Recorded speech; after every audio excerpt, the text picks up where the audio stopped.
FM band 89.6 मेगाहर्ट्झवरून आपण ऐकत आहात. नवसंजीवन शिक्षण प्रसारक मंडळ दारव्हा, कृषी विज्ञान केंद्र सांगवी रेल्वे यवतमाळ 2 द्वारा संचलित आत्मा यवतमाळ यांच्या सहयोगाने रेडिओ नवसंजीवनी. कृषी विज्ञान केंद्र सांगवी रेल्वे तालुका दारव्हा जिल्हा यवतमाळ. ऑक्टोबर या महिन्यातला कृषी विषयक सल्ला याप्रमाणे.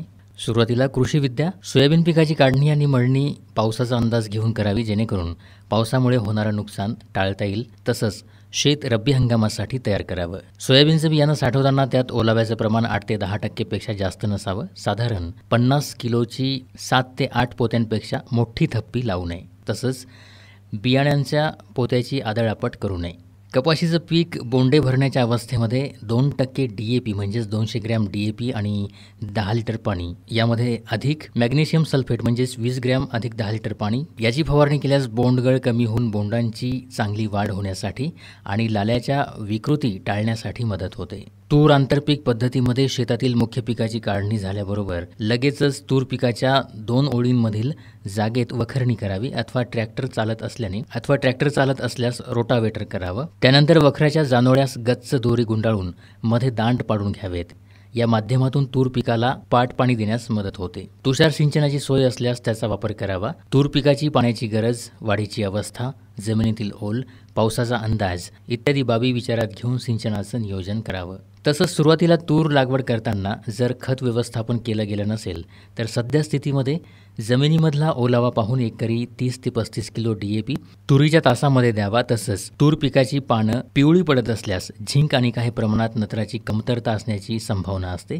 असं आढळून आल्यास झिंक सल्फेट या सूक्ष्म अन्नद्रव्याची 10 लिटर पाण्यामध्ये 25 ते 30 ग्रॅम अधिक फुटवे आणि फुलोरा वाढण्यासाठी 12-61-00 या विद्राव्य खतांची म्हणजे 70 ग्रॅम हे विद्राव्य खत 10 लिटर पाण्यामध्ये घेऊन फवारणी करावी. कोरडवाहू रब्बी ज्वारीची पेरणी 15 ऑक्टोबरपर्यंतच्या कालावधीमध्ये पावसाच्या ओलीवर 5 सेंटीमीटर खोलीपर्यंत करावी. हेक्टरी 1.48 लाख रोपे ठेवणं जरुरी आहे. त्यासाठी पेरणी 45 बाय 15 सेंटीमीटर अंतरावर करावी.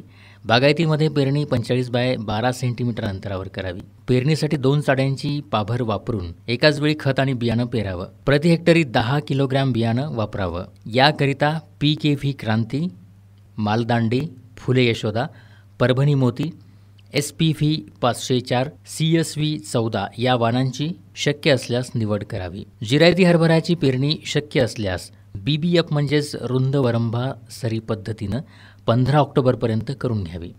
जिरायती हरभरा पेरणीनंतर सप्टेंबरच्या शेवटी किंवा ऑक्टोबरच्या सुरुवातीला पडणाऱ्या पावसाचा जिरायती हरभऱ्याला उगवण आणि वाढीसाठी चांगला उपयोग होतो. तसंच बागायत हरभऱ्याची पेरणी साधारणतः 20 ऑक्टोबर ते 10 नोव्हेंबरच्या दरम्यान करावी.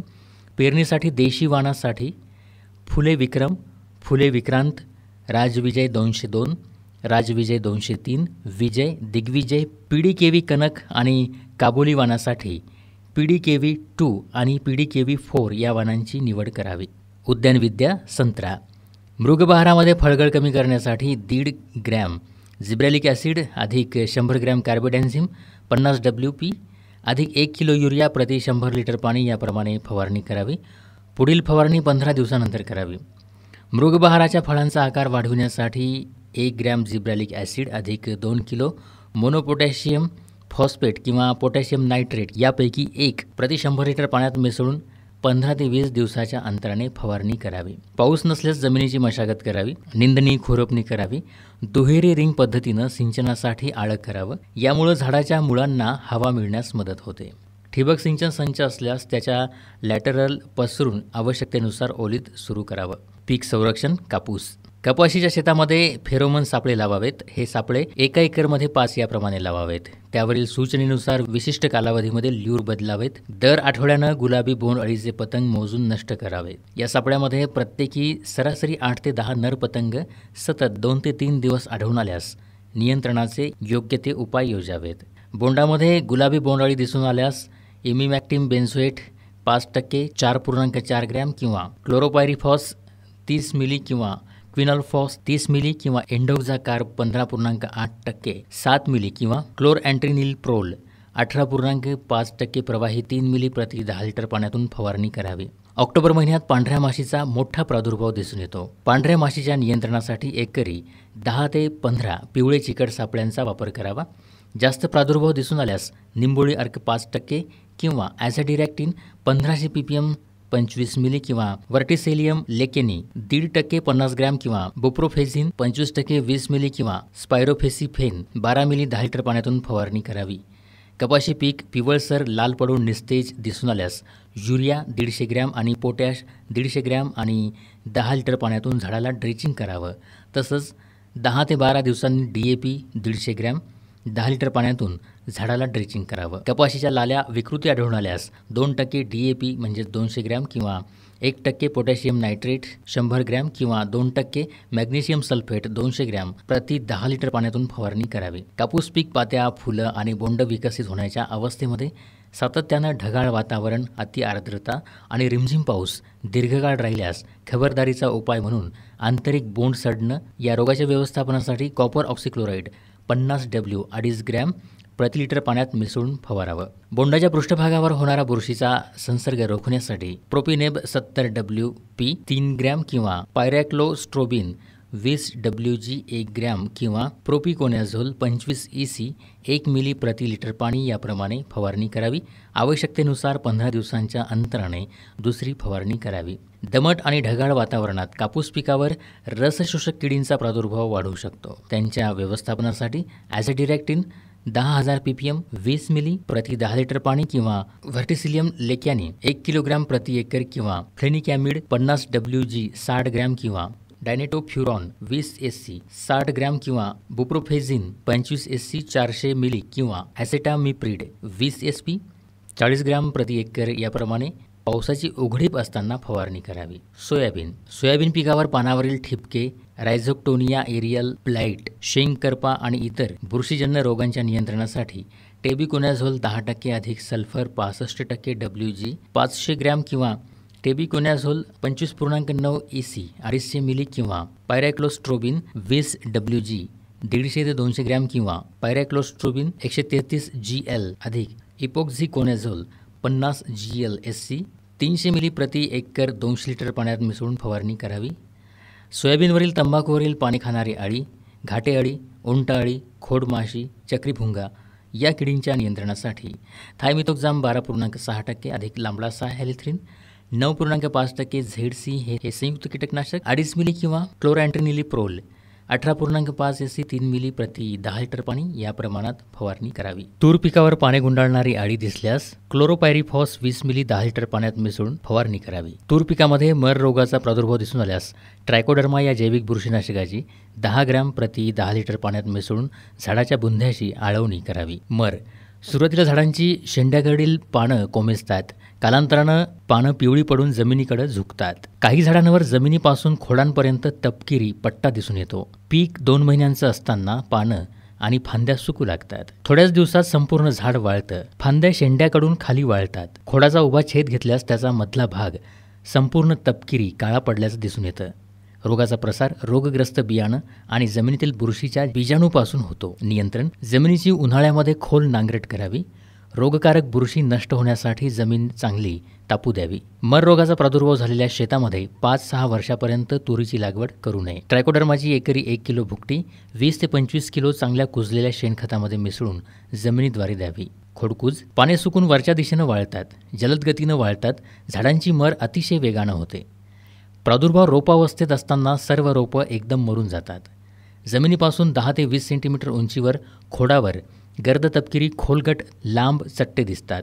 सुरुवातीला उथळ आणि कालांतरानं ते आत दबले जाऊन खोलवर जातात. फांद्यांवर चट्टे दिसतात. चट्ट्यांचा आकार वाढत जाऊन झाडाच्या मुख्य बुंध्याला भेटतात. झाड कमकुवत होऊन त्या ठिकाणी लगच तुटतं. खोडाच्या चट्ट्यांचा उभा छेद घेतल्यास आतील भाग तपकिरी काळा पडल्याचं दिसून येतं. नियंत्रण: मागील हंगामातील धसकटं वेचून त्यांची विल्हेवाट लावावी. शेतामध्ये पाणी साचणार नाही याची दक्षता घ्यावी. उथळ पाणथळ जमिनीमध्ये तुरीचं पीक घेऊ नये. पेरणीपूर्वी थायरम 3 ग्रॅम प्रति किलो बियाण्यास प्रक्रिया करावी. कार्बेडॅन्झिम 50 WP 1 ग्रॅम प्रति लिटर पाण्यातून मरणी करावी. हरभरा बियाण्याची उगवण चांगली होण्यासाठी आणि रोपावस्थेत बुरशीजन्य रोगांपासून संरक्षण करण्यासाठी पेरणीपूर्वी प्रति किलो बियाण्यास 5 ग्रॅम ट्रायकोडर्मा पावडर सोडावं अथवा 2 ग्रॅम थायरम आणि 2 ग्रॅम कार्बेडॅन्झिम एकत्र करून प्रति किलो बियाण्यास सोडावं. हळद पिकामध्ये कंदमाशीच्या नियंत्रणासाठी क्लोरोपायरिफॉस 30 मिली किंवा क्विनाल्फॉस 30 मिली प्रति 10 लिटर पाण्यातून झाडाला ड्रेचिंग करावी. हळद पिकामध्ये करपा रोग आढळल्यास मॅन्कोझेब किंवा कॉपर ऑक्सिक्लोराईड 25 ते 30 ग्रॅम 10 लिटर पाण्यातून फवारणी करावी. हळद पिकामध्ये हुमणी व्यवस्थापनासाठी जमिनीत पिकांच्या बुंध्याजवळ 10 ते 15 सेंटीमीटर अंतरावर फोरेट 10% दाणेदार 10 किलोग्रॅम हे वापरावं. हे वापरताना जमिनीमध्ये ओलावा असणं आवश्यक आहे. पशुसल्ला, लंपी स्किन रोगाचे प्रतिबंधात्मक उपाय आणि उपचार. जनावरांचा गोठा नेहमी हवेशीर ठेवावा जेणेकरून कीटकांचा प्रादुर्भाव वाढणार नाही. बाधित जनावरं निरोगी जनावरांपासून किमान 1 महिना वेगळी ठेवावीत. गोठ्यांमध्ये डास माशांच्या नियंत्रणासाठी निरगुडी, वाळलेले शेण, कडुलिंबाच्या पाल्याचा धूर करावा. कडुलिंबाचं तेल, करंज तेल, कापूर तसंच 1% फॉर्मालिन, 2 ते 3% सोडियम हायपोक्लोराईड किंवा 2% फिनाईलची फवारणी करावी. गोचिड नियंत्रणासाठी 1 मिली प्रति 50 किलो जनावरांच्या वजनाप्रमाणे आयव्हरमेक्टिनचं इंजेक्शन कातडीच्या खाली द्यावं. चराऊ कुरणावर जनावरं एकत्रित चरावयास सोडू नयेत. बाहेरील अथवा बाजारातील जनावरं गावात किंवा गोठ्यात आणू नयेत. रोगाची लक्षणं दिसणाऱ्या जनावरास तात्काळ पशुवैद्यकाकडून उपचार करून घ्यावेत. ज्वरनाशक, सूज कमी करणारी, वेदनाशामक औषधं जनावरांना टोचून घ्यावीत. प्रतिजैविकांचा वापर करताना प्रतिकारक क्षमता वाढवण्यासाठी उपचार करावेत. जनावरांच्या शरीरावर झालेल्या जखमा 2% पोटॅशियम परमॅंगनेटच्या पाण्यानं धुवून त्यावर ब्लोरोग्लिसरीन लावावं. या रोगाचा प्रतिबंधात्मक उपाय म्हणून 4 महिने आणि त्यावरील वयाच्या सर्व गाय म्हैस वर्गीय जनावरांना पशुवैद्यकाच्या सहाय्यानं लस टोचून घ्यावी. आता सांगितलेल्या लक्षणांचा विचार करून बाधित जनावरांना ताबडतोब पशुवैद्यकाच्या सहाय्यानं उपचार करावेत. गृहविज्ञान. सोयाबीन सोंगणी करत असताना शेतकरी महिला तसंच शेतकऱ्यांच्या हाताला इजा होतात. यासाठी सोयाबीन सोंगणी हातमोजाचा वापर करून सोयाबीन सोंगणी करावी. मशरूम लागवड करणाऱ्या शेतकऱ्यांनी मशरूमसाठी सोयाबीनचं कुटार सुरक्षित आणि कोरड्या जागी साठवून ठेवावं.